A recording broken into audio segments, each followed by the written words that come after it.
Rings are in for the KT17, and we've got them fit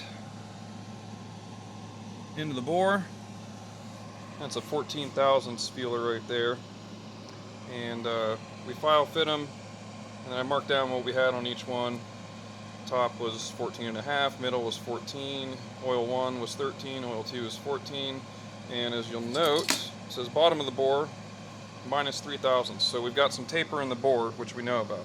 Now I do want to say, we had a comment on the last, I think the Pistons video, where someone was like, you need to rebore that, and you need to get new pistons, blah, blah, blah. Yes, I know. This is a budget build. This is not the proper way to rebuild an engine. This is a rebuild it with as few parts and with as little investment as you can. Right now, we're only in it for the price of some rings and some seals, and that's about it. So, yes, I know this is not ideal. If we had $500 to throw at this engine, we would get them rebored. We'd have new pistons, we'd have new valves, new valve guides. You know, we'd do the whole thing, new rods, and we're just not going to do that on this machine. We're going to see how far we can get with just some, putting in about $100.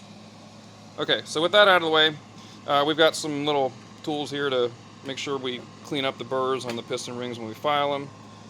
For sitting the rings flush into the bore, or sitting them perpendicular into the bore, we got a little piston with some pins on it there. We also put in an oil drain, remote oil drain on the mag, or the KT, so that we can drain the oil a lot easier. Normally it would happen from up underneath, and when it's installed in the tractor, up underneath means, you know, somewhere in that area right there. And with the deck on it, you just can't change oil without making a huge mess. So, also there's the super steer axle in from the other video. It's installed, and we ran an oil pressure gauge too. So, the gauge is up in there. This is just some janky aftermarket cheap knockoff gauge, but it fit right into the factory hole, so that's good. And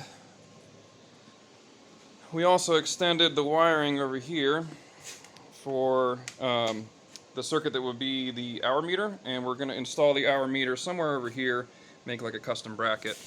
The hour meter was inoperable on this machine, so we're just going to install an aftermarket one, and I don't want to cut into the dash, so we're just going to come over here, fabricate some sort of bracket, have it stand off there, and then when you open the hood of the machine, you can check it. So, we're moving along. We got to get some rag joints here for the drive line, and we got some cleaning still to do. There's like still tons of cleaning to do. Yeah, that whole pile of junk still over there.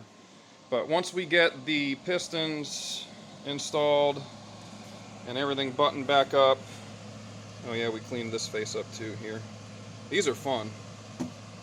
Those hard paper gaskets on an air-cooled engine, that is not a fun surface to clean right around those studs, but it's done. So we're getting close to reassembly. It's pretty exciting. Yeah, so a little bit of an update there on both the tractor and the KT.